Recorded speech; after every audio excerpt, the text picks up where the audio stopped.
దావీదు ఇలా అంటున్నాడు, యెహోవా నాకు ఆధారము, నేను భయపడను. నేను పండుకుని నిద్రపోయి మేలుకొందును.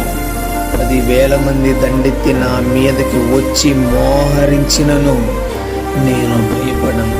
ఎందుకయ్యా అంటే దావీదు యొక్క అతిశయం దేవుడే ఆధారము, దేవుడే ప్రాకారము, దేవుడే కేడుము అని ఆయన నమ్మాడు గనుక అంధకార శక్తులే ఆయనను దాడి చేయాలని, ఆయనను కృంగదీయాలని, ఆయనని ఏ విధంగా అయినా పాడు చేయాలని ఆయన మీదకి దండెత్తి వచ్చిన ఆయన భయపడడు.